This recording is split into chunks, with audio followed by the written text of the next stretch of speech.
that the Australian dream is dead, that rent-seeking parasites killed it, slowly and then permanently. We say that the Australian dream of owning your own home is not dead. We say it shall never die while there is just one of us who is willing to stand up for it, because young Australians deserve to own their own home. How is it that a nation inhabiting the least populated continent in the world, with some of the highest wages in the world, cannot house all its people or create an affordable stock of housing? The answer is simple. Australian state and local governments have spent the last 70 years systematically and deliberately ensuring that housing in Australia is some of the most expensive in the world. This has resulted in homelessness, poverty, entrenched disadvantage and wealth inequality. In fact, this is one of the greatest pieces of intergenerational theft in our history.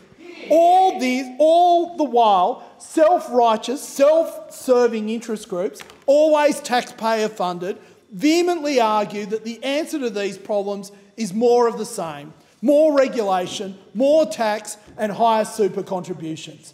Their unexamined urgings have led governments to develop policies with insane outcomes.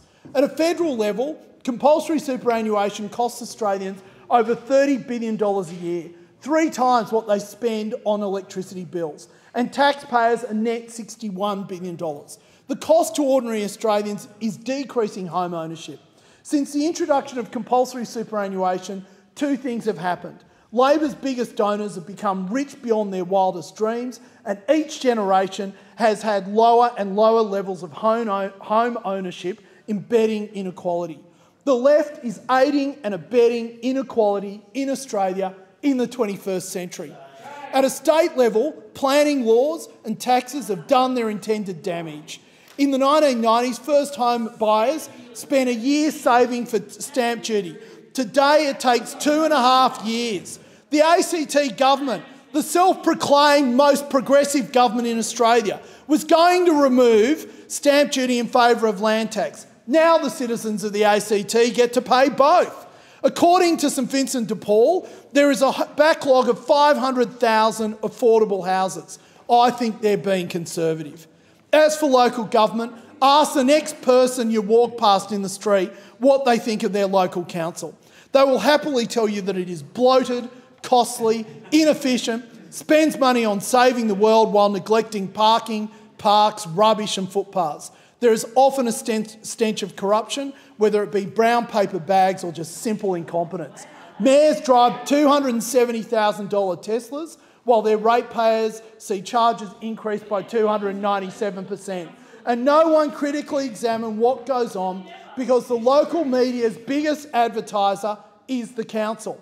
In a little noted analysis, but much criticised by self-serving interest groups who already own their own properties, the Reserve Bank of Australia worked out that the average apartment price in Sydney is now $873,000, but over $355,000 of that is due to state government zoning rules and local government charges. When it comes to greedy property developers, no one beats out local and state governments.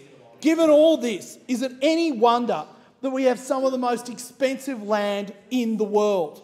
This problem is not the result of too few planning laws and approval processes, but too many planning laws, credit restrictions, government charges and prolonged approval processes. In the mid-90s, the Japanese government started the world's largest public housing program to stimulate their economy. It did not work, and it did not materially reduce homelessness. 5 years later, as reported in The Economist, the Tokyo government undertook planning reform. From 2002 to 2012, homelessness in Tokyo was reduced by 80%. The lessons are clear, Deputy Speaker. Our clear preference should be for governments to increase home ownership, not force people to rely on governments for shelter. I thank the member for Mackellar. The question is the motion be agreed to, and I give the call to the member for Werriwa. Thank you, Deputy Speaker. I rise to speak in opposition to the motion moved by the member for Goldstein.